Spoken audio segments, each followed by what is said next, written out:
அனைவருக்கும் இனிய மாலை வணக்கம். I warmly welcome you all to PSG Tech Alumni Association Chennai Chapter's panel discussion, PSGN's Powering 5G, sponsored by Geek Minds Technologies Private Limited.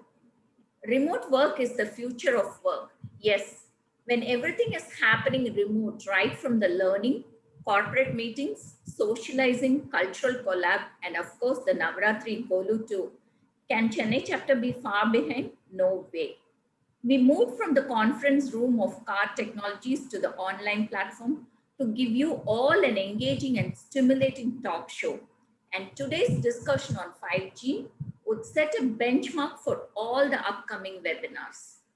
All this is happening and made possible thanks to Chennai chapter's visionary president Ratnakumar, dedicated secretary Febin, and the ever supportive 25 executive committee members. Do like, share, subscribe, and follow all our social media handles for the update on our latest activities, the links of which are available right now in the chat box. Stay tuned for a short video on the Cultural Collab winner and Geek Minds video coming up later during the evening. I'm given the most daunting task to present and moderate this discussion. Hope I could do justice to it. Let me take a few more minutes to introduce the speakers. I would definitely need them, what with their stellar and impressive biodata. I welcome Chokkalingam sir and Ms. Vanitha Kumar, the panelists for the day. Dr. Chokkalingam graduated with honors degree from PSG Tech in '84 and did his MTech in satellite communications in IIT Kharagpur and went on to complete his PhD from IISc Bangalore. He started his career with transmissions R&D at Indian Telephone Industries Limited, Bangalore, and shifted gears to assistant project scientist at University of California at San Diego. He was with Qualcomm as manager with the Systems Engineering Group. Currently, he is professor in the Department of ECE at IISc Bangalore and is involved in wireless communication research.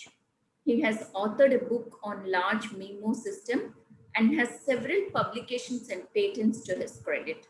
He received the PSG Distinguished Alumni Award and the IISc Alumni Award for Excellence. He is a recipient of Swarna Jayanti Fellowship and the J.C. Bose National Fellowship Awards from the Government of India. He is a fellow of the Indian National Academy of Engineering and the Indian National Science Academy. Our other panelist of the day, Ms. Vanitha Kumar, graduated from PSG Tech in '94 and did her Master of Science degree in Electrical Engineering from Northeastern University. Currently Vice President of Software Engineering at Qualcomm Technologies, San Diego. She has 24 years of experience in wireless telecommunication industry and in embedded software architecture, design, and development. She has contributed actively to cellular technology standards and now leads the software air interface technology teams, which includes 5G, 4G, LTE, and cellular IoT across multiple global locations. She has around 190 granted patents in the US and abroad. Vanitha is passionate about the role of women in science and technology. She is the recipient of Global Semiconductor Alliance's inaugural Rising Women of Influence Award in 2018 and YWCA Top Women in Tech Industry Award among the likes of Sheryl Sandberg. We'll definitely find out from Vanitha how it was rubbing shoulders with the CEO of Facebook. Okay, let's get started with this. We're all connected here in this common platform with the unique DNA PSG. And Chokkalingam sir, can you share us incidents and stories that is reminiscent of your tech days? Thank you, Lakshmi. Thank you all for joining, and it's a real pleasure and privilege to be part of this event. And I thank Chennai chapter for having invited me to this session. To share some things about my PS Tech days, I think the first thing that comes to my mind is When you say PH Tech, a smile comes to my mind and a face, right? It is quite natural. So one or two things I can share, one in academic and maybe one in non-academic parts. So I think I can share that we belong to 5 years of BE batch. And I don't know whether it is true now. We used to have a subject in English. And in English, we used to have one professor by name G.S. Balakrishnan, GSB. So he used to write Tamil short stories, but he's an English professor. So he used to have a spoken English class. So which means all the students, you have to speak for 5 minutes, and the stage is yours. You have to go to the stage, speak for 5 minutes. And many of us, including me, I think that is the first stage appearance in a classroom setting or a stage. And it used to be really a very challenging but very interesting experience to prepare for 5 minutes your speech and deliver it. அது experience எப்படின்னா, first நம்ம ஊர் சைடில் கிணத்துல தள்ளி விட்டுருவாங்க நீச்சல் பழகிறதுக்கு. என்ன சொல்லி இப்போ தள்ளி விடுவாங்கன்னா, ஒழுங்கா விழுந்த உடனே நல்லா தண்ணி அமுக்க மேலே வந்துடுவேன்னு சொல்லுவாங்க. ஸோ அமைக்கி பார்ப்போம், வராது. எப்படா மேலே வருவோம்னு சொல்லிட்டு உள்ள ஒரு பயமோட தண்ணியை ப்ரெஸ் பண்ணிக்கிட்டு இருப்போம். ஸோ அந்த எக்ஸ்பீரியன்ஸும் அந்த first talk in English in a stage in PhD Tech happened in those days. This is an academic experience. I think many of our friends in those days would share this kind of an experience, if not all, many. So on the non-academic side, I would say that being an undergraduate college, sports and extracurricular activities were very active. You just see in the evening, starting from 4:30 in the evening, all the courts will be full. Hockey, volleyball, basketball, tennis, TT, anything and everything, right? And one thing which I recall is we used to have a 13K marathon run. We used to call that marathon, but it's 13K. And every year it used to be conducted, and a lot of my friends in my batch used to be star runners. So I used to also run, and no practice, no gadgets, no training, nothing. Just wake up in the morning and run and come. So some highlights are top 10 will get prizes. So many of our batchmates used to get prizes, and there'll be just a simple prizes like a plastic jug, first 10 only.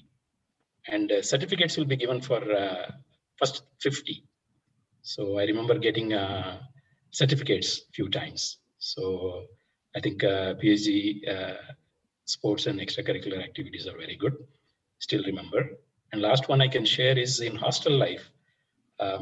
Reminds me of Tamil cinema பாட்டு கேட்கறது வந்து ஒரு நல்ல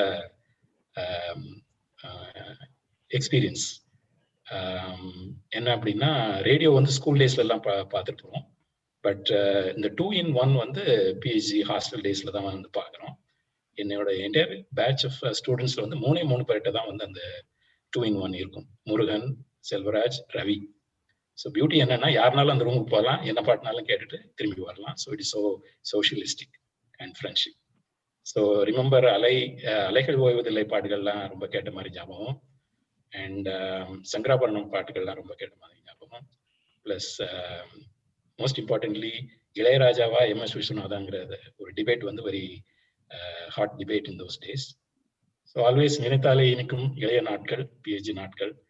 so I'm glad that I could recall some of these things through this session. Thank you. Vanitha, I'm sure you two would have such funny stories to share with us. Yeah, thank you, Anantalakshmi. Hello and vanakkam. First of all, wish you all a very, very happy Navaratri. I hope you're all doing well and staying safe. Thank you, Chennai chapter, for inviting me to this event. My parents are among the audience, or at least I hope they were able to join without any technical difficulties. So this event is definitely very special for me. As for the 4 years in PSG, I have to say they are definitely very formative years, right? You literally kind of go in as a teenager and come out on the other side as an adult. And our batch, for whatever reason, we were a very small class. We were like some 35 plus. So definitely in the period of like 4 years, you kind of do get very close when the class size is kind of, very small. And Anantalakshmi here, she's actually not just a moderator here. She's actually a good friend. She's my, same batch, same branch. So, when Anantu said that she was going to ask me this question, I actually had a lot of fun like, exchanging some fun photographs with her. Just for fun, I was also like asking the same question to a few other friends, I was like, talking to Saumi and Sangi and Shri, and like, we were all like chatting about, hey, showing those pictures now, Annie? No, maybe not. So I think it was kind of fun just talking about, those days. So Pacifica, Solanuna, I liked, like second year, we took a trip to Trivandrum, supposedly an ISRO trip, through IEEE, but I don't think we ever actually made it to ISRO. We did all the other fun things actually there.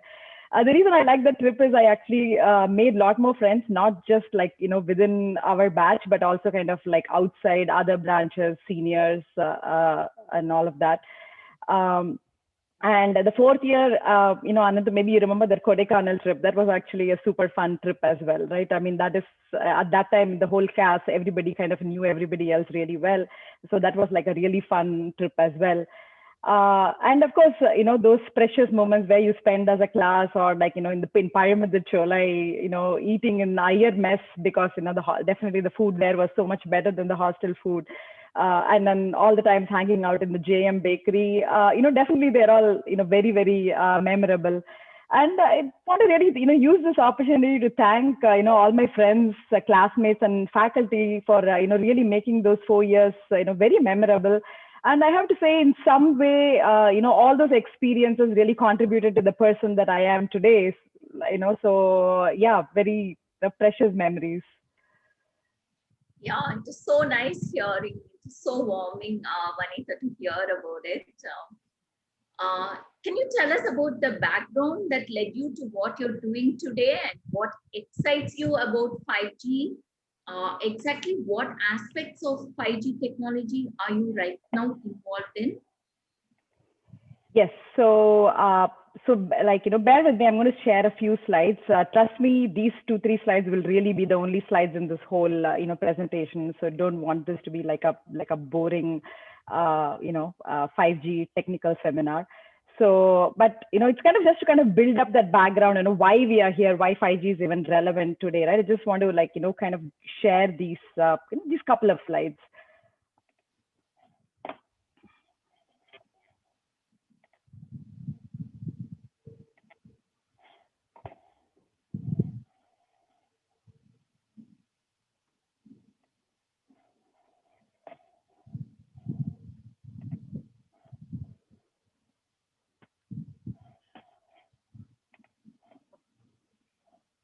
Are you able to see it? Yeah, we could see it, Vanitha. Okay. So, I just like, this is, really the mobile, like it's really the largest technology platform, of the last 2 decades, right? I don't think like any of us can imagine a world today without like cell phones. Cell phone illama, and in fact, my kids are constantly saying that I panic more when I can't find my cell phone compared to when I cannot even find them, and which is like somewhat actually true. So, and we have like, compared to the 1980s analog voice era, we have actually come like a really long way, where, with the 2010, with the launch of LTE, we actually had like mobile broadband in our hands.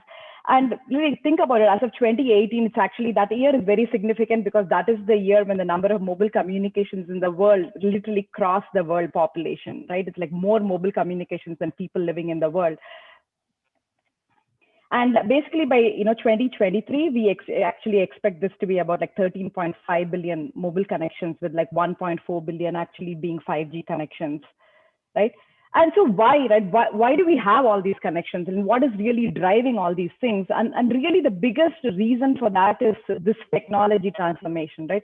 If you look at the last 30 years, where the focus was, we were actually focusing on connecting people, right? It was all about how do you instantly connect to somebody, text somebody, send the picture, share the picture, social media, right? It was all about connecting people, but we are kind of like moving in a completely different, I should say not moving in a different direction, expanding into a new direction of actually connecting the world around us, right? This is about connecting all the devices around us, making the devices around us smarter so that they can talk to each other, they can talk to us, and in general provide for a much, much greater, efficient, intelligent network around us, right? That's kind of really the transformation that is causing these billions of devices to actually happen.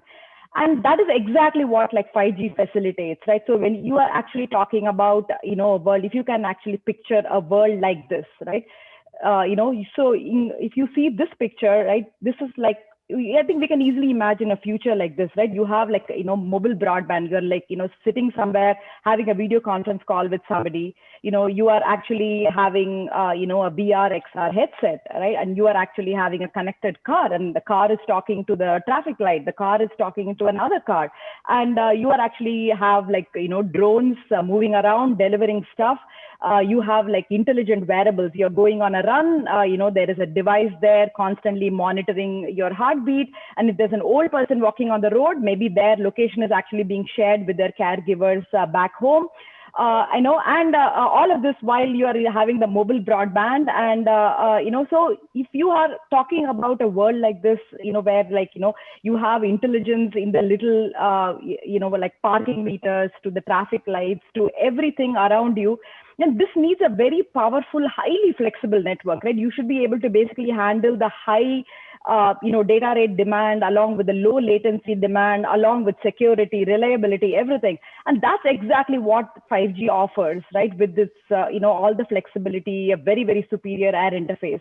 So that's kind of in a nutshell, why there is a push for 5G today and what it is even going to offer us. So from there, if you can kind of extend it, right? So it's not just about like, few specific industries focusing on broadband or VR and XR. So if you actually, I won't go into too much of this slide, but here, if you actually talk about it, this little picture, what it's actually showing is basically the life cycle of the dress that this lady is wearing from the cotton farm to the time that she's actually wearing this dress and sharing that, her wherever she's in a concert or whatever, sharing that experience with their friends. And this is kind of what we are, like our vision for 5G is, right? You actually start in this cotton farm where you are actually doing smart agriculture, right? In a completely massive sensor-based network where you can actually optimally control the production of your crops, pesticides, water, fertilizers, all of that stuff, from there to the factory floor, right? The manufacturing floor where the cotton becomes fabric, right? You have like a highly connected private network, no more wires, all robots, highly connected, very precise manufacturing line where you are able to, very highly fault tolerant, where you're able to manage the pipeline. From there to smart logistics, right? And immersive commerce, where somebody is designing and the tailor is somewhere else in the world, and they are all collaborating real time to come up with the design for this dress.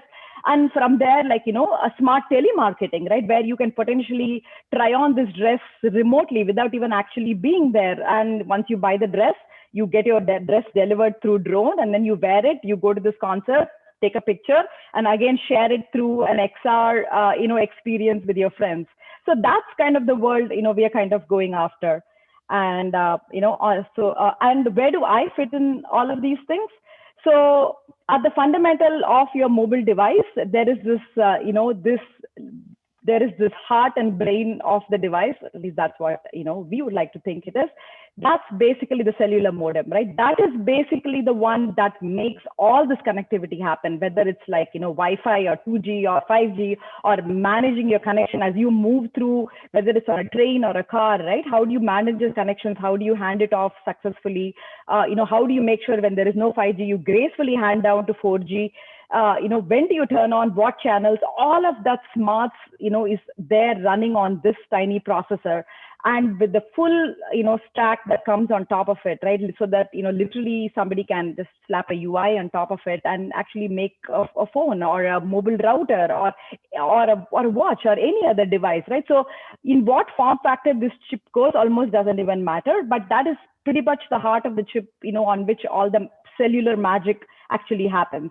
And that's kind of what I work on, right? The chip and basically the software stack that goes, on that chip. So that's kind of where I fit in, in this big picture of, 5G.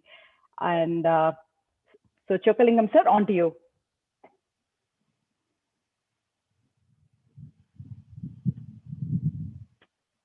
Sir, you are on mute, so please unmute yourself. Okay, thank you, Vanita. Thank you, Lakshmi. Let me just give my, views on what 5G is using this 5G triangle. So there are 3 points. Look at the 3 points on the corners. They represent 3 unique attributes of what 5G will bring it to us. Okay. In 4G, there was only 1 point. In 3G, there was only 1 point. In 2G, there was only 1 point. And 1G also, there was only 1 point. 5G brings us 3 points. Those are the 3 points in the corners of this triangle. The topmost is mobile broadband. So that we can believe that we are growing in the capability of the rate of transmission, starting from 10 or 13 kilobits per second in 2G, all the way up to gigabit per second. So the theme of 5G is to give everyone a gigabit per second or more.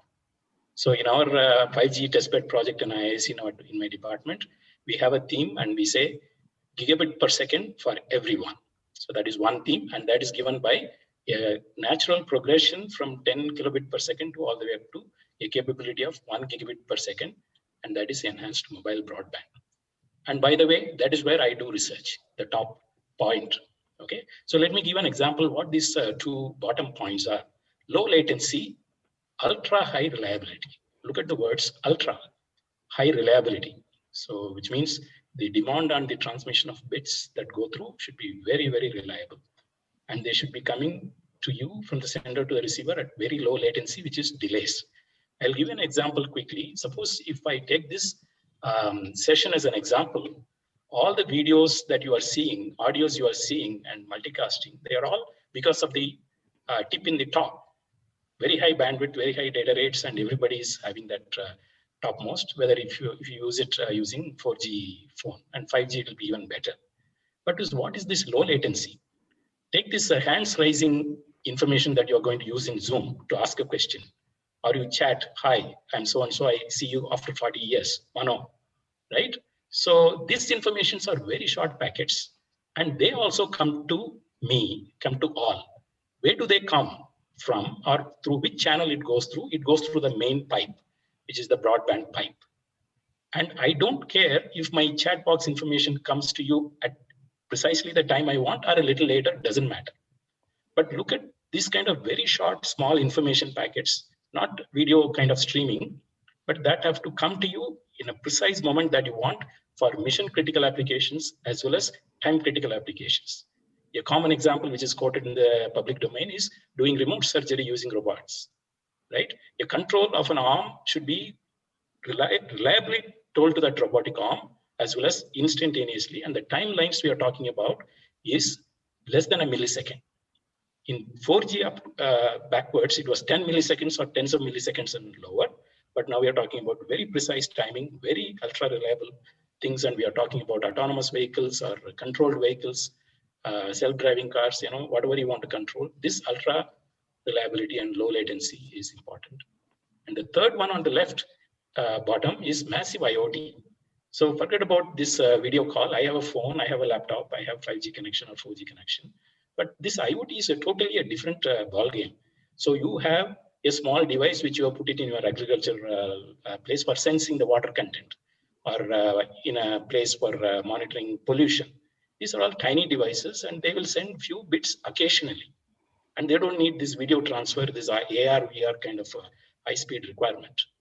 And those are trillions in number. So from 2G to 5G, the numbers are millions of voice users graduating to billions of, billions of mobile broadband users. I think Vanita said more than the population we have subscribers. And the last one now we are going to see in 5G is trillions of these devices and intelligence. So this massive connectivity of a wide spectrum of applications is what is exciting me in this. And personally, I work on the first topic, which is the mobile broadband, which I probably will talk about in the later questions. Thank you. That was very interesting to note, Chokalingam sir, and thanks for letting us know like the aspect of the technology that you both are working on. MIT technical review suggests that 5G is a technological paradigm shift analogous to the shift from a typewriter to a computer. Chokalingam sir, from academic perspective, can you tell us what are the institutes that is leading in this research in 5G in the West as well as in India? Okay, thank you again for the question. I think I would say where the breakthroughs happened, particularly for 5G, I will just answer this question in terms of giving a little bit of history, right? So if I talk about the 1G, where did the breakthrough happen? It happened in the US, primarily Bell Labs. They invented this cellular concept, which we are routinely taking it for granted. So way back in the 80s or late 70s maybe. And they had the breakthrough 1G, which used analog technology. And 2G, who gave the breakthrough, is basically Europeans. It was not US. So they formed a consortium of all the countries, universities being a big part of those developments.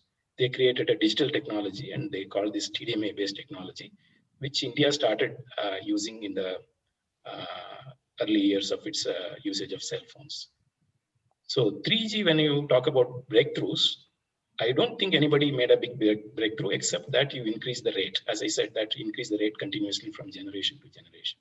So it's still before 3G, I think what happened in the US was US gave a breakthrough, a different breakthrough in the form of CDMA technology, again for 2G, for digital. And that continued up to 3G. So there was no major breakthrough, in my opinion, in 3G, sustaining. And there was again a clash of Europe versus US probably. And 4G came as a technology much higher in rate. OFDM was a breakthrough, but then it is not a breakthrough by anybody. It is already a known technology in the wireline domain. So it was used in wireless with a lot of advantages to it. So nobody can claim in a big way a breakthrough. And MIMO technology is a breakthrough in 4G around that time. And that was, again, breakthrough came from US. And that is, again, thanks to Bell Labs. They built the first system of 8 transmit antennas, 12 receive antenna system, made a big splash. But then 4G literally used very few antennas, 2 and 4 antennas, if at all, and not more than 8. So limited use of MIMO, but nonetheless, the technology is a breakthrough. The 5G breakthrough came from India in some sense. The research trigger came from IISc, I would say, saying that the large number of antennas feasibility was established from our group in IISc and closely followed up and taken up by Europeans. And they built a lot of this hardware and they pushed that into standardization. And that is one major aspect of 5G, and which is massive MIMO now. And that is where the places stand. And these are academic research and the triggers which causes the breakthrough. But a lot of industries have really pulled the technology through to commercialization, to high social impact. I think Vanita may have a lot of insight into the people who are involved in a major way in industry and operators and so on. Yeah. This looks like clearly an immersive and exciting technology. What is that we hear about Verizon and 5G Future Forum and Huawei taking the lead in 5G tower hardware? Manita, can you tell us who are the key players who are involved in the breakthrough and implementing this 5G technology? It's a really a massive ecosystem, right? It's like there are that's why there is a huge standardization process. Many companies contribute to that, and Qualcomm, of course, is one of the biggest contributors of all the cellular technologies, right? It's a significantly a patent heavy company. So definitely a lot of the research for all of this happens like many years before the technology actually goes commercial. I'm talking about like, 5-7 years actually. So like the players in the Pata, there are like, many, like, like of course, Qualcomm is like a very, very big player, not just a chipset supplier, but also in terms of like, pushing the technology, enabling the whole ecosystem. And then, there are a lot of other chipset, vendors, there's like, MediaTek, and then there is the people who actually make the actual devices like the Samsung and Apple and, the HTC, the Xiaomi, Vivo, a lot of Chinese OEMs, and then the whole infrastructure, like, people who like who build the, the technology behind the towers, I should say, which is basically, the Ericsson, Huawei, Nokia, like all of those people, and definitely a large network of operators. They are like the key to this whole thing, right? Like India, the likes of like Airtel and Reliance, England, like, Verizon, AT&T, tons of operators in China, Europe, Japan, Australia, no end to this. Like so many people, it's amazing. Like, there are at least like 300 operators who are actually currently working on deploying it, and about 90 operators have already done it in about like 40 different countries. So, and then, this is just the core 5G ecosystem, right? But there is a lot more work that needs to be done to get a technology like this out there. There's a lot of, breakthroughs that need to happen on the cloud, the virtual RAN, security, infrastructure, so that is actually a big ecosystem in terms of like, coming up with applications and how you make use of all of this, AI area. That's another area that, that has a very close symbiotic relationship with 5G. So basically, you need breakthrough in like multiple sectors, for the entire thing to kind of blossom and be, very applicable to like an end user. Okay, I see that it's a very embracing ecosystem which allows so many players to take advantage of the technology. Yeah, I see that. Audience, thanks for joining. You could type in your questions in the Q&A box, and those questions will be answered later by the panelists. So we take a slight detour from the 5G technology to celebrate the women in technology, that is Vanitha Kumar. We talk so much about gender diversity at workplace, but it's appalling to note that only 4%, yes, you heard it right, it's mere 4% that is in Fortune company CEOs are women. Glass ceiling, balancing work and motherhood. Vanitha, you must have had all those challenges in your stride. Would you like to share with us your journey of becoming a women leader? I actually like how you phrased the question. You didn't say, my journey as a woman engineer. You actually said journey as a woman leader. And yes, there is actually a big difference between the two. And I think one of the big, and I can like share that, like, many little challenges, but, I want to just highlight a couple of those. The biggest challenge of being a woman leader is actually being accepted as a leader. I think that is really a big challenge, right? You may feel like you're ready for it. You may have all the, required capabilities, but, being accepted by your peers, especially male peers, that, it's okay for a woman to lead them. That's a big thing. It's okay to be led by somebody who's actually younger than you. That is actually a big thing, right? So, those are definitely, challenges. And I think, that's why I think it's very important for, women to be able to advocate for themselves. And it's also equally important to have a thriving system of like, mentors and people who will stand up for you, right? So in my own case, at the times that, like somebody quote unquote had an issue with the, with the woman leader, I actually had, I was thankful enough to have like, leads and bosses who were okay to say, what are you talking about? Just deal with it, right? I'm not going to replace somebody just because you don't like the fact that, she's an Indian or she's a woman or she's younger than you or whatever the reason may be. So I think that network of support is actually like, I think incredibly important. Like I would actually make an appeal to the audience, right? For those of you there, right? If you, find yourself in this position, right? Where somebody, a junior person under you is struggling with the same issue, I request you to stand up for them, right? Like if you have a colleague, you should stand up for them. If you have somebody working for you and they are not being accepted as a lead, I hope you stand up for them and advocate for them. I think that's really important. Another challenge is, I like to call it the big boys network. Like the guys typically, right? Like the way a lot of conversations about, hey, like fun projects, what's happening here, what's happening there. Those kinds of things don't really happen at work in official meetings. They kind of happen when, like, guys kind of go out for a beer together, or people go out for coffee, right? So sometimes, people don't always invite a woman to those things, actually, because they feel uncomfortable. They feel like somebody may mistake them or whatever, right? So sometimes you kind of get left behind. You may not know what's going on. Like something that everybody knows about, you don't know about. So that's kind of a little bit difficult. You have to be there, really break through their circle so that they kind of accept you, and at least they will at least let you know what's happening in some of these things, even if they don't actually invite you. And you talked about work-life balance. I should say that, that is just not me alone. I have to say, I did have, incredible support, from my family. I don't think otherwise I could have, done a lot of these things, because, my work is very challenging. It does require me to work, like take late night calls, travel, be on customer sites, things like that.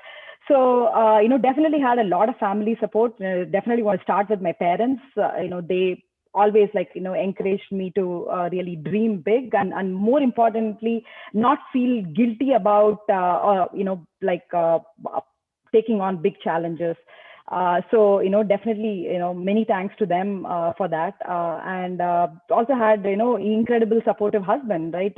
So in terms of helping me balance things with kids, my kids from the time they were really little had no preference, right? Like, oh, amma kuda dhaan thunganum, ivaka amma kuda dhaan saapannum, adu madri restrictions they never had. They could seamlessly go between dad and mom, and and so they were actually very supportive. And another thing is, a lot of kids grow up thinking, right, oh, dad does all the cool job, right? Mom does the cook. Even if you have a working mom, a lot of kids don't associate their moms with cool jobs, right? They think, oh, mom means she brings me great food. Dad means he does all the cool stuff, right? He's the one I view as the smart one in the family, right? I think that has to really change, right? And the parents, the kids have to know that, hey, both parents are working, and my mom is just as smart as my dad. My mom is doing all this cool stuff. Then they automatically have this appreciation for, not just like, hey, when I grow up, I want to be like my dad. They also think when I grow up, I want to be like my mom. And I think that's like a big factor to all these. Vanita, just to let you know, someone in the chat box typed that if you're recording, I want to show this to your daughter. So I'm sure this is a huge, huge inspiration for all the daughters of the alumni who are watching this. Thanks for that. So Lakshmi, can you give me a few seconds to say a few things? Yeah, sure. Go ahead, sir. Yeah, I think Vanita and myself, if I look back, joined Qualcomm in the same year with a month or two gap. So I think we must have had overlap in San Diego, Qualcomm, for about 2 years before I came back. So I know Qualcomm. It's a fun place to work with and top place to work with top leaders in the technology. And I have a lot of pleasure in seeing Vanita's growth and the way she has established as a leader. And I give my personal congratulations to her, wishing her all the best in future as well. Thank you, sir. That's very nice of you. Very nice of you to say that, sir. Chokkalingam, sir, you have authored a book titled Large Memo System. Can you tell us exactly what inspired you to write this book, and how you enjoyed this book writing experience? Okay, so the enjoyment is something which I think I'll talk about a little differently. So I think there was no plan to write the book. I think when I did research, along with my students, landed into this notion of large number of antennas being practically possible, which till then, even the big shots in companies, academics, and research labs wound up saying that it is not possible. If at all it is going to be in a system, not more than 2 antennas. Where is the space for putting hundreds of antennas, tens of antennas? Theory tells there are a lot of good things will come, but where is the space? So many places, including Bell Labs, wound up, Europeans wound up. And that is when we realized that algorithmically there is a bottleneck, and that bottleneck was released based on some of our algorithms. Again, looking back, it is based on machine learning or AI-based algorithms, even those days of 2007 and 8. So it bugs you all the time. You know that it's true, and it never allows you to sleep. You know, you could talk about it, think about it. You just become kind of all the time about that. You know, you always, you know, a lot of our papers at one point in time, I used to tell our students and colleagues, if I do research publications at this point in time, I will publish only papers with 2-digit number of antennas. I will never publish a paper with 1-digit number of antennas, not 9 and less, 10 and above. So I used to go and then give talks in San Diego, San Jose, all colleges in Bangalore, in outside Bangalore, all over the place. So one such thing got me to Budapest conference, and it was a tutorial which I gave. The attendance was rather limited. People who attended slept through a little bit because of jet lag coming from different countries. But I was very energetic because I think it is on you that the idea is good and the idea should see the light. And when I came out of the tutorial, there is this Cambridge University bookstall where they display recent books and upcoming books. So I used to go and see, and then I went and saw that. The person who was sitting was the director of the publications of Cambridge University Press. And he tracked my tutorial topic and he engaged me. He knew me before because in previous conferences, he has seen me. Then he said, the tutorial you gave look very futuristic, very interesting. He said, yeah, I believe so. And so, would you want to write a book on this? So I never thought about writing a book, but we already had some 5 to 10 papers on that. I had full 100 slides to make a presentation. This is in 2010, right? So I immediately, my response was, yes, I would like to. Then I went back, but within half an hour to 1 hour, when I went back to the hotel, this email comes from him in a very systematic way, what I need to do to write a proposal for the book. So I never thought about it in a serious way, but then as soon as I saw that email, I said, yes, I will do it. I wrote a proposal for the book with 5 chapters in hand and 13 chapters proposed. And it went for a review. Some reviews were positive and one review was negative. He said, this is not appropriate for this time. Maybe after another 3 to 4 years, it may be possible, but this is not to be written.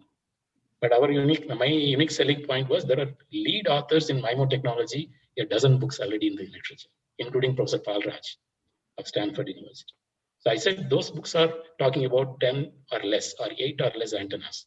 We are talking about hundreds. In fact, our first paper talks about a 600 transmit antenna and 600 receive antennas technology, right? So it went through. The director was very having a foresight. He said, if it is going to take 3 years to really matter, you will take 1 or 2 years to write. And by the time you write and complete and finish, it will be hot. And that's what it happened. It became hot under the name of Massive MIMO. And this book became the first book in the area of large MIMO systems. I do use this book in my classes. Some of the IITs and institutions use it. So it's a very unique experience. Was I happy? Looking back, I would say that it was an interesting experience, which I never expected, but I may not have one more like that. We too could relive that experience. So, Vanitha, people are asking more and more about 5G. So we'll take up another 5G question. I wouldn't be surprised if sitting right in a living room, I could enjoy a Hawaiian vacation with waves splashing on my face, or having an immersive live in-museum experience looking at the mesmerizing smile of Mona Lisa at Louvre Museum. These are all just some of the amazing applications with 5G. But Vanitha, can you tell me what are the other things that's happening in like healthcare, agriculture, and tourism? Yeah, so like I said, I mean, you compared 5G to I think like computers or something before. I would compare 5G to like internet, right? It's not the question of when internet first came, people thought, hey, it's okay, like just some people can use it, right? But soon people realized that there is really no business that can really survive without the internet. Right? They have to take their business online. They need to have their business strategy that involves some form of online marketing or sales or whatever it may be. I'm going to say like 5G is kind of not, very different from that, right? It's so it is not the question of whether my industry will be impacted. It's a question of when it will be impacted, how it will be impacted, and how ready you are for that one. So, so the one of the and it all comes down to the three legs that Chockalingam talked about for the 5G, right? And you can think of like different ways to really use that. And really, the broader question that to answer is, right, if any device can talk to anything else, what would you connect, right? That is like a broad question. If I offer that question, you can ask that question to a 5-year-old and you'll come up with a very cute answer for that one, right? And then what would you do if you had like, 10x the bandwidth and, a super short latency, right? And very high reliability. What could you do with that? So if you put these two questions together, then you're only limited by your own imagination in terms of what you can do. In my example, I talked about the cotton farm, right?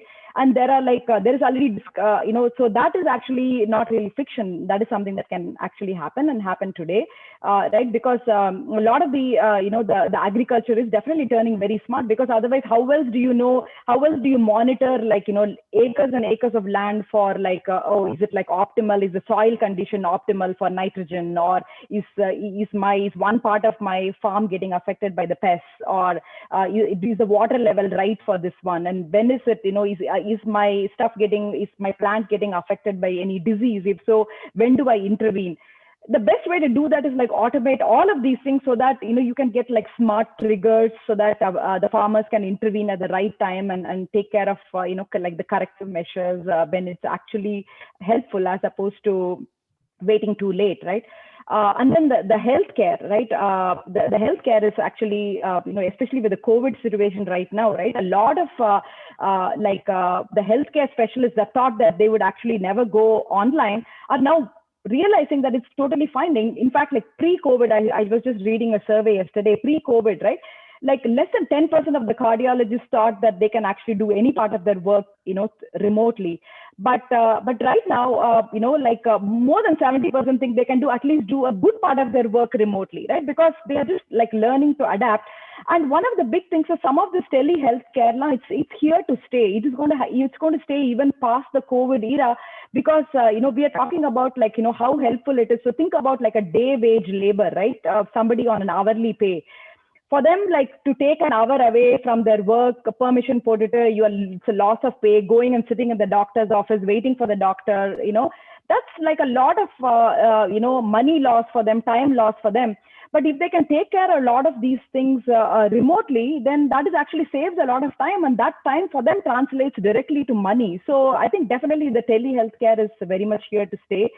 And some of this the low latency, right? If you're talking about remote surgeries, right? And that is probably one of the the coolest thing that at least I'm waiting for. Think about a doctor being able to control a robot arm remotely to do that surgery. That requires 99.999% reliability, because you can't have a connection go down in the middle of that surgery. You can't not get feedback real time. So some of those things, so the very high reliability aspect of it is actually going to be helpful, a lot, right? In fact, yesterday I was actually reading a New York Times article on 5G for journalism. I mean, that's not even something that I really thought of, right? And they were talking about how the real-time nature of 5G can significantly help, when they do, especially investigative journalism. And in fact, I would actually turn it the other way around and say, actually, the mobile technology has actually made each one of us journalists, right? Think about the amount of real time, when something is happening that people don't like, they are able to take pictures of that, videos of that real time and post it in social media, right? That really makes each one of us journalists, because we are all there to kind of document with evidence what is going on and actually speak for it from a social justice perspective, right? So, I mean, that is what is causing a lot of this, huge social justice movements, whether it's a Me Too movement or the Black Lives Matter movement here, all of those things. So, I mean, it's a question of you can pick really any industry and then come up with a use case where you can potentially make use of a technology like this and make it, so much more better or efficient. Yeah, that is very interesting to hear, Vanitha. Right now, even in this pandemic has really thrown open a lot of options for us to discover how we could all work remotely. It push the learning from schools and classrooms to Zoom and Google Classrooms. But how would 5G enabled classrooms be? I can't imagine, but we have Chockalingam sir to tell us about it. Thank you, Lakshmi. I think I'll briefly talk about my own experience, because I think in teaching, students like it when we give examples and then make general comments where it comes from. So if you have carefully seen Vanita's slides, there are a lot of verticals. I think earlier 4G technology or 3G technology or 2G, there were no notion of verticals. Different industries coming and becoming part of this whole ecosystem: agriculture, business, tourism.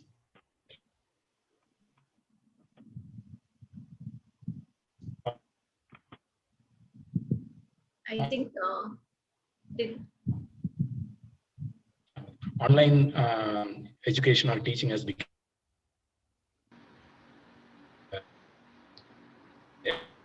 and whether 5G has plans to audio video. Hello. Anand, can you come in? Are we losing Chockalingam sir's signal? Yes, we are losing him. Maybe a 5G would have helped. Maybe we can go to Vanita. Yeah. Maybe once it's connected. Okay. Okay, why don't we take a small break? The much awaited prize distribution of the cultural collab and the Geek Mind sponsor video will be adding to you all now.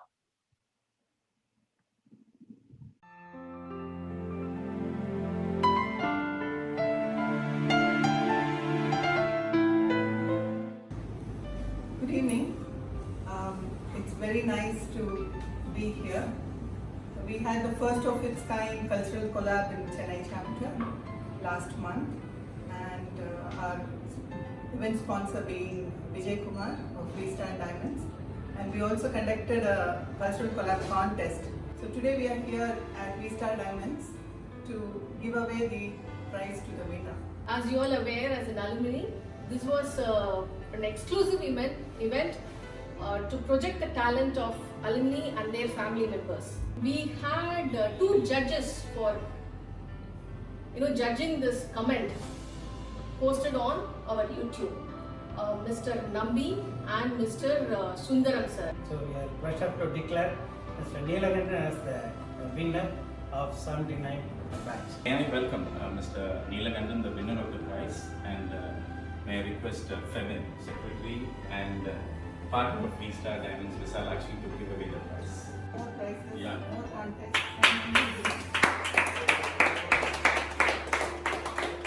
எது எப்படி attract ஆச்சுன்னா, எனக்கு என்ன பண்ணுவேன்னு எனக்கு தெரியாது, எனக்கு இந்த வைரமூர்த்தி வேணும் அப்படின்ட்டாங்க. ஸோ ஒன்று வைரமூர்த்தி அட்ராக்ஷன், ரெண்டு வந்து order from the highest command. அதுக்கப்புறம் சர்ப்ரைசிங்ல ஐ காட் இட். அண்ட் நம்ம அவங்க கொடுத்த கட்டளையை நிறைவேற்றின ஒரு சந்தோஷம்.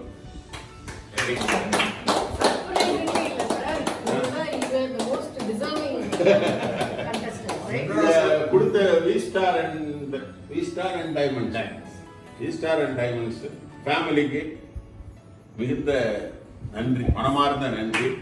அவர்கள் வாழணும் வளரணும். Okay, we'd like to thank V-Star Diamonds Vijay and the participant as well, and the team which was involved in making it happen.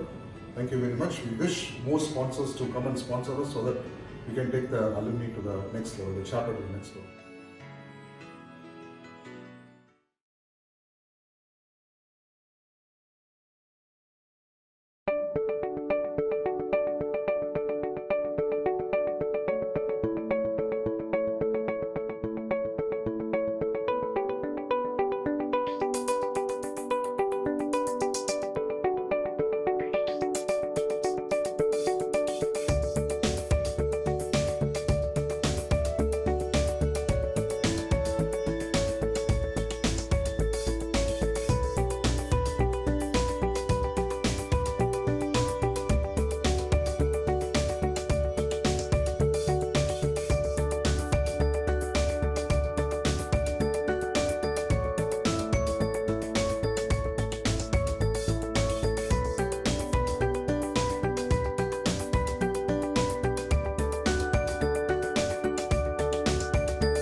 did you miss out on that Vairamukuti?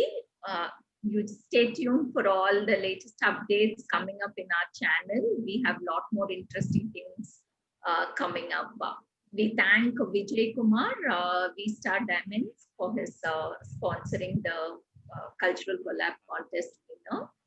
And we thank our event sponsor of the day, Geek Minds Private Technology Center. Coming back to 5G, imagine you're taking a morning walk and the pavement tracking your heart rate, tracking the speed with which you walk and the type of shoes you're wearing. It's a little scary to see what are they going to do with so much of my data. So Vanitha, can you tell us about the data privacy of what this 5G technology could do and what I have to be aware as a user with the advent of this 5G technology? So, like I was, talking about earlier, like, how all these technologies, right, they kind of at the same time trigger innovation in so many other domains, and definitely like, security is one of them. But if you talk about the core air interface itself, right, that is what 5G is, like the connectivity from your mobile to, the base station, right? That itself is fairly secure. I mean, even in 4G, we don't have like, too many instances of, at least I've not heard of too many instances of that actually being hacked, because there's a lot of, like air interface level, encryption and authentication. And there is also end-to-end security. So, but the bigger concern is with so much of data going, from everywhere and flowing across the network, especially with like distributed intelligence and edge intelligence and all of that, right? What happens to the, the data once it does go to the, network? What happens on the core network side and how secure it is? So the, like I said, the easy way to think about that is there is a lot of, work that is happening in all of that fronts. So like I said, so there is a lot of focus in terms of, like privacy forums and how to handle the end-to-end security of all of those things. So those I wouldn't really call it as like part of the 5G itself. Like I said, the air interface is like very secure, even more secure than 4G. The air interface is not at all very easy to hack actually. But everything that happens after the data reaches, there is a lot of work happening there, because cybersecurity is a very big area, and the research happening there will also help solve some of these problems, right? Because that is actually a big deal in terms of the healthcare and even for all the wearables, and what we call as fintech, which is like technology in the finance sector. Security is a big part of it. Okay, thanks for that, Vanitha. Anant, do we have Chokalingam sir? Did we get his signal back? Is he in the line? Yes, he's back, but I mean, his audio is not properly set, so I think we'll go ahead with the questions. Okay, then let's get one more question for Vanitha.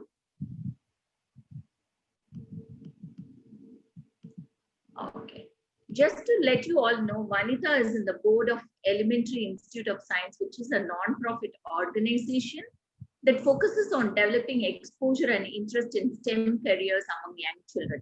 She was part of Women Behind Wireless Cities, talking about her career path, how and where she started.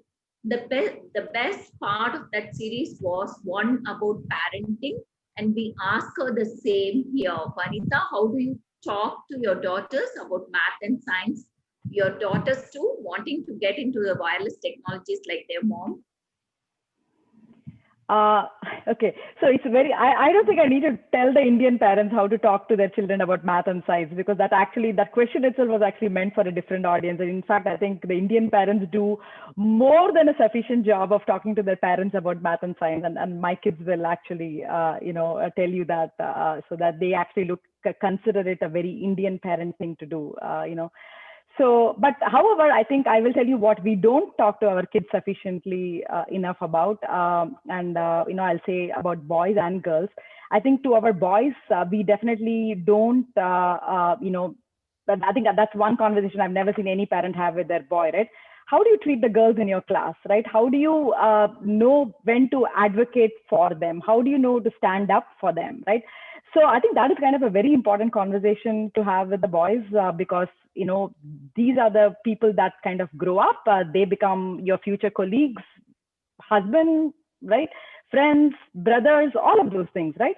So I think it's very important for boys to know that, because the part of it, I see a lot of this, like, you know, when new engineers come and join Qualcomm, I have a lot of discussion with them. So I see them as young professionals, and a lot of them openly tell me, oh, I had no idea that, you know, women feel left out, or they are like a minority, or they don't feel their voices. And they literally have no idea because they live literally in their own world, right? Nobody told them about it. I think that's kind of a very important factor.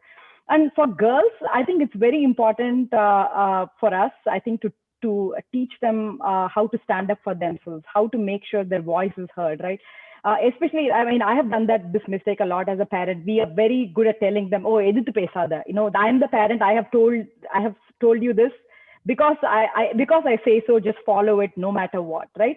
I think we do that a lot, actually, and I think what happens is that kind of, if they don't practice using their voice at home, how are they going to practice it outside, right? If they are used to an authority that says, don't negotiate with me, you know, I don't want to reason with you, listen to me because I am somebody of power and you have to listen to me. If that is all they grow up hearing, how are they going to fight for anything that looks like injustice outside of it, right? It could be their colleagues, it could be their professors, it could be their leads, it could be anybody in a position of power.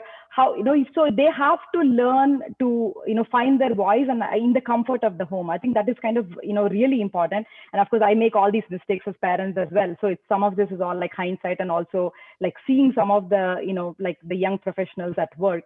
So I think that is, you know, I think, you know, big part of it. And I think another thing as parents is also we should be kind of very, like, we should be comfortable with feeling slightly uncomfortable with some of the decisions our kids take, right? Because as part of them growing up, when they are kind of trying to, you know, assert their independence, sometimes it's a little bit scary for us, right? And I'm certainly thankful that my parents, you know, let me go to the US and explore my dreams, because I'm sure that was not an easy decision for them, because I didn't have any family here, no aunts and uncles to take care of me.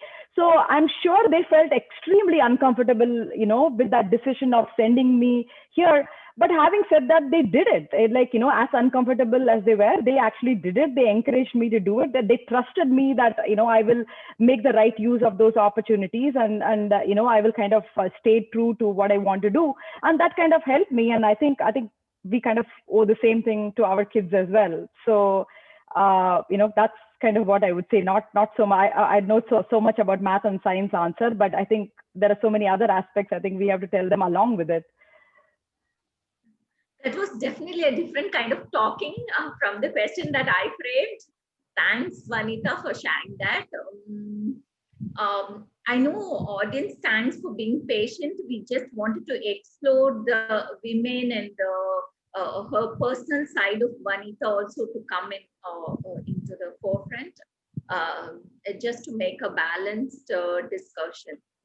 So there are many, now coming back to 5G, there are many myths surrounding this 5G, and the most prominent one being the frequency of 5G network is way above the current standards, and therefore it's much more dangerous. Vanita, can you help us debunk this myth? Yeah. So, you know, thank you for asking that question, Anantu. I mean, that question kind of comes up almost in every 5G forum, right? So one thing to know is, right, there are two aspects of 5G. I mean, there is very much the portion of 5G that is capable of existing in the current LTE spectrum, right? So in fact, the first deployments that you guys will get in India, that is pretty much like the same spectrum as LTE. So you're not really getting any more frequency around you or any different of radio wave around you than what you already did not have. So that is one aspect of it. And the second aspect of it, which is basically the, you know, most of the questions come from, is basically the millimeter wave spectrum, which is like, you know, like 25 gigahertz and above spectrum, which is being used for the very first time in 5G. And the one thing to know about all these frequencies is, right, so these are all non-ionizing frequencies, right? Like that, what that means is these frequencies are not capable of, you know, affecting your cells, right? To contrast them with like ionizing rays, like what do we mean by ionizing rays, right? That's basically the X-rays and the gamma rays and the things that are used for like, chemotherapy and all of that stuff. So the most important like physics to know about all these radio waves used for cellular technology, or for that matter, satellite communication, radio communication, any of that, is these are all in the non-ionizing spectrum. So they are really not capable of killing your cells or anything like that, at least as per physics and biology, right? So then what are the regulatory stuff that we talk about when we talk about these frequencies? Because a lot of them are in the microwave range. And one thing that what microwaves do is heat up, right? That's what microwaves are capable of doing. And at very, very high power, which is how a microwave oven works, it basically heats up, water molecules and heats up your skin, right? So a lot of the regulations are actually around making sure there are no thermal bad effects to your body, like in terms of heating of the skin or, things like that. So that is kind of what we are talking about, because these high frequency waves that we are talking about are not really capable of penetrating your body. In fact, that is one of the problems. People talk about, oh, millimeter wave, not too much coverage, it can't penetrate walls, it can't penetrate this. It really cannot penetrate anything. In fact, in a millimeter wave path, if you put your hand, you can't even get signal on the other side. But that's, part of the many challenges that we work on about how to get around all of those problems. So a lot of these are like thermal effects. That's why there are all these regulations around, what kind of a transmitter any of the mobile devices can have, and they're all budgeted for very, very low power, so that, there is really no bad effects in terms of the thermal energy here. Okay. Yeah. Thanks for that, Vanita. Febin, Ratna, I think we have passed 10 minutes past our scheduled time. Do we wrap up the session and open it for audience question and answer? I think we can take 2 or 3 questions from the audience question, is it? Okay. Okay, I'll pull out an audience question.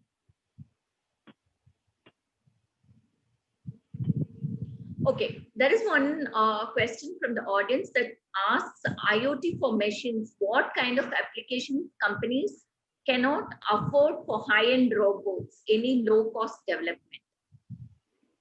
Yeah, so in the IoT space, it's all about low cost, right? Because the IoT space, we are specifically talking about like things like the little devices that can go in, like, parking meters, fire hydrants, traffic lights, things like that. So a lot of them are, even today, you can get like, very low cost chips for the IoT use cases. So I think the cost in terms of, kind of takes care or to some extent about the use case. I don't think that should be a problem. Okay. We have another question on agriculture related, which asks, India is mostly small farmers. How can 5G or wireless technology help them in long run? At present, we don't have an online marketplace for the small farmers. For what? I didn't hear that.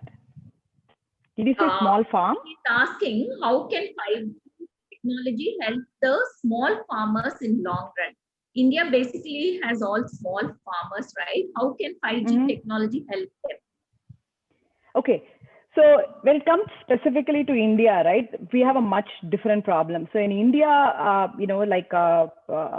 and I think it'll be great for a lot of the audience to actually read the GSMA report about, a penetration of wireless technologies in low and medium income countries, and India comes in that category. So in India, there is a much bigger problem to solve before we even get to the 5G reaching the farmers problem, right? So in India, the coverage is actually very high. Like, there is literally only 12% of the population that lives in a zone which is not actually covered by even today's wireless technology. But the usage gap in India is actually extremely high. There is like more than 50% of the population that actually don't use mobile internet at all, right? So that is actually the first problem to solve. And there are a lot of, so coverage is not, if coverage is not the problem, then what is the problem, right? The affordability for the wireless subscription is one of the challenges in India. The needed literacy, what we call as the digital awareness, right, needed to use these kinds of devices in a helpful way is actually a challenge. So I think we have to kind of get through some of those problems, get that usage gap much lower in India before we talk about 5G reaching the farmers. Because if the coverage gap is only like 12%, think about it, even if there is a 5G network, the farmers will not be able to make use of it because the gap in the rural areas, specifically in India, is actually very, very high. Okay, thanks. We have got one more interesting question that was related to the so-called Corona and 5G meme. It asks, what is your take on the premise that Corona originated as a result of 5G tower cluster emission from the a Chinese town? Oh my God. That is, I don't know. That is like a complete myth. How do I possibly answer a question like that? Please don't believe stuff like that. And more importantly, don't propagate these conspiracy theories. That's really bad. Okay. So we have another question. If 5G came into our practical life, what would be the energy demand in our future? Now we are dependent on non-renewable energy sources. If this much of system are needed to be connected, how the energy demand will be and how will the ecosystem of the product be? Okay, so the energy is actually an interesting one, right? So like when we talk about energy, there are so many aspects to it, right? So there is actually the energy required to even produce all these products, right? So actually one big thing that corporations are, so I'll just focus on that one first, right? The one big thing the corporations are now focusing on is basically, something called a social responsibility report, right? Which is how are they doing in factors of are they like carbon net neutral, right? Are they using recyclable, sustainable materials? Where are they using it? How are they producing it, right? Are they producing it more in humane conditions, right? How are they treating the waste, the plastic usage, oil usage associated with the whole pipeline? So if you actually go and look at any of the tech companies' financial reports, a lot of them on an annual basis now produce something called a social responsibility report, which also focuses on how do they procure their materials, how do they do their products, how do they take care of the environmental impact of just production, right? That's one aspect of it. The second aspect of it, I think there are like some elements of 5G, and I think that this is something that we did not touch upon sufficiently in this, in this session, is the concept of smart cities, right? The entire concept of smart cities is about energy efficiency for cities, right? How do you use 5G to bring down the power, right? Not actually bring it up, right? So when you're talking about like street lights, water usage, think about how much of water we waste, based on leakage, right?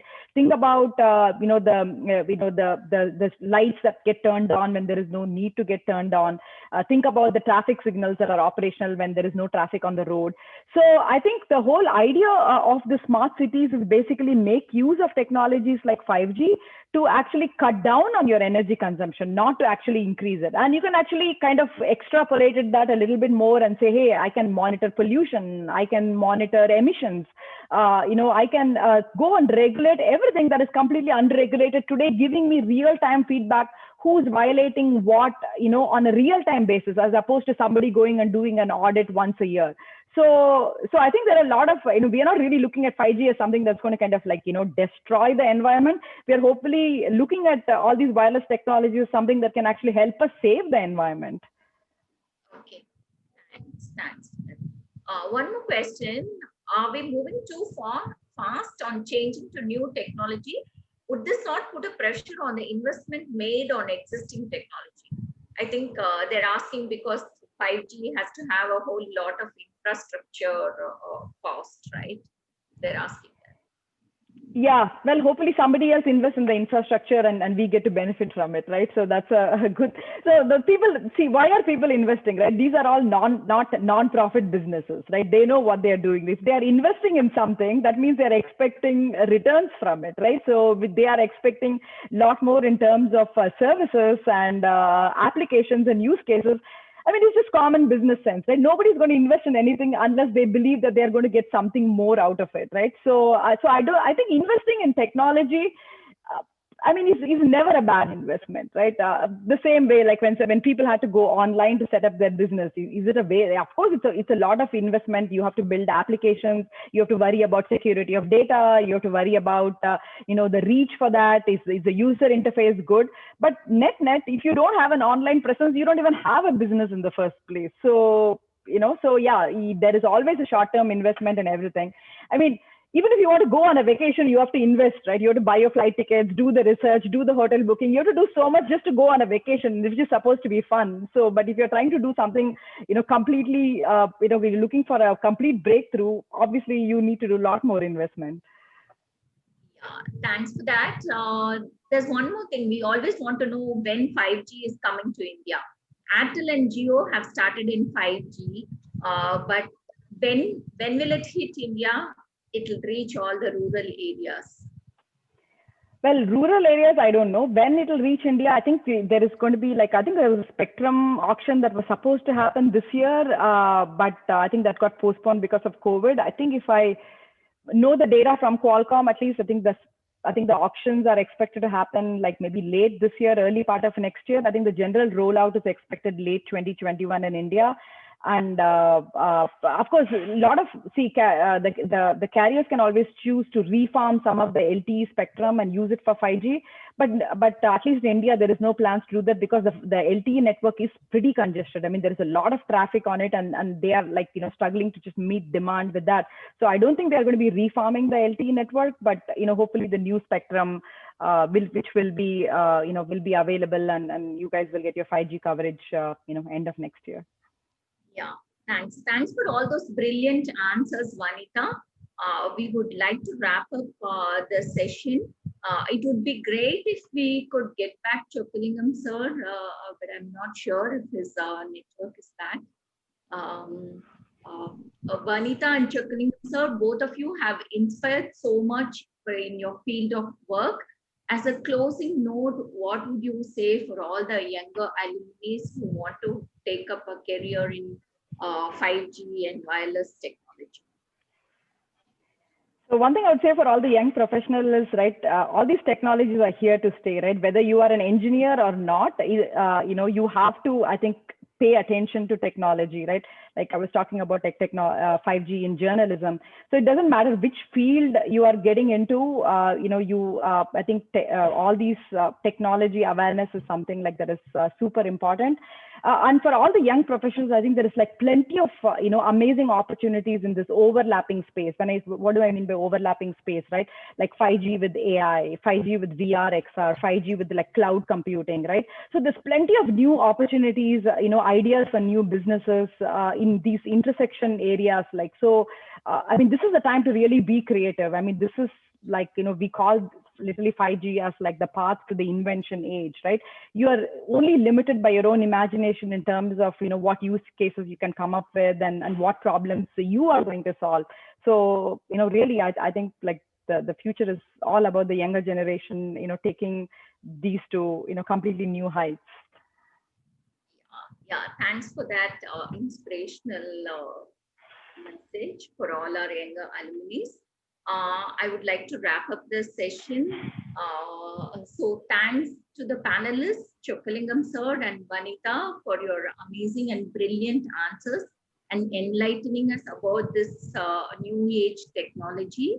I would like to thank the very patient audience who are there with their questions and very enthusiastically asking in the chat.